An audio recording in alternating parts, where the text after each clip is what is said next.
the Holy Land Foundation, one of the largest Islamic charities in America, for raising millions of dollars in America and sending it overseas to support terrorism.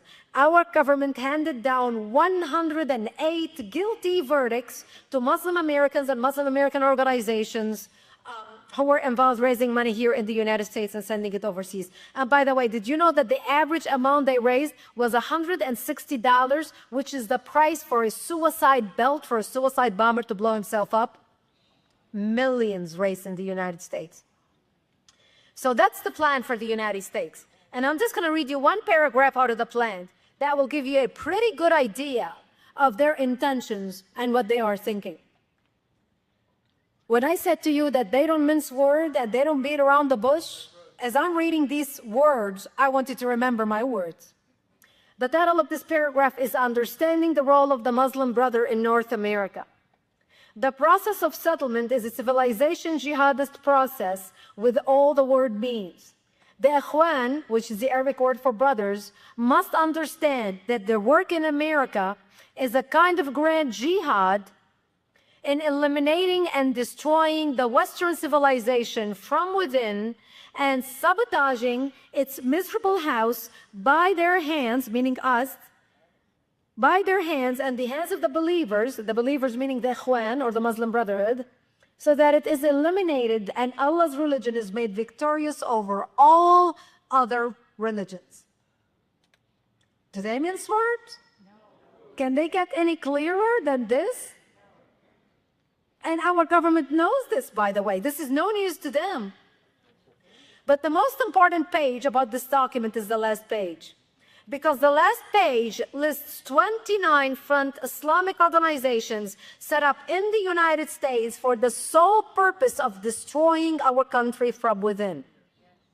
And notice when I'm going to start reading them to you, I'm not talking about ISIS and those who want to blow us up militarily. We know that there is that element of it.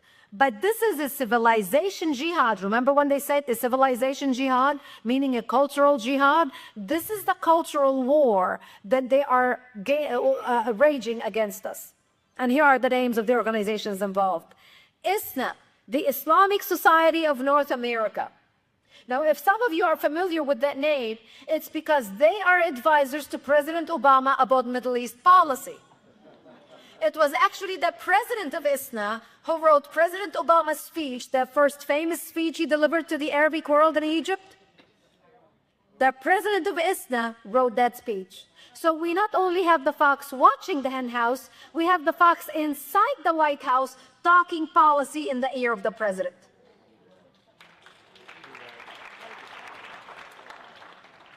Number 2 on the list is the MSA, the Muslim Student Association.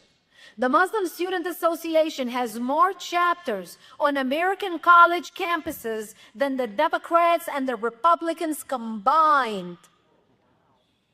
And we wonder why we're losing our universities. Number 8 on the list is NATE, the North American Islamic Trust, which owns the deed to over 90% of mosques in the United States. Number 22 on the list is IAP, the Islamic Association for Palestine, which later became CAIR, the Council on American Islamic Relations, which is a terror front for the terrorist organization Hamas, set up right here in the United States. Right. And I'm going to focus at this point on what they're talking about in this plan. And as you can see, I just read you tidbits of this plan. In this plan, they go into details that will make the hair on the back of your neck stand up straight.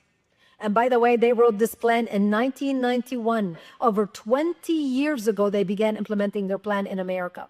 And they have an organization set up to attack us in every area of our society: publishing, education, media, public relations, every single area of our society. But at this point, I want to focus on education, because how do you change a culture? Through education. And that's what I want to focus on in the latter part of my presentation. Education. Because of the Saudis and their oil, they started pumping millions of dollars into our universities, setting up Middle East study departments and political science departments, and appointing Arab professors who are anti-Israel, anti-America, to teach our children that America is bad, Israel is evil, and the Islamic world is the underdog and the oppressed.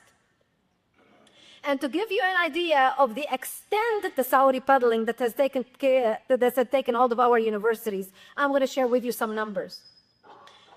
The King of Saudi Arabia gave the University of Arkansas $20 million. $22 million was given to Harvard University for two Saudi sheikhs linked to Al-Qaeda. $28.1 million was given to Georgetown University to set up their Middle East Study Department, by actually named after Prince Bandar bin Talal. Remember the prince that gave Giuliani the $10 million after 9/11, and Giuliani told him you can shove it where the sun doesn't shine? That guy has a whole department in his name, $28.1 million at Georgetown University. And by the way, they call me an Islamophobe. $5 million given to MIT, $1.5 million to Texas A&M, $5 million to Rutgers University, $5 million to Columbia University. The list goes on. UC Santa Barbara, Johns Hopkins University, Duke University, American University, UCLA, Howard University, and I can go on and on and on and on. You get the idea.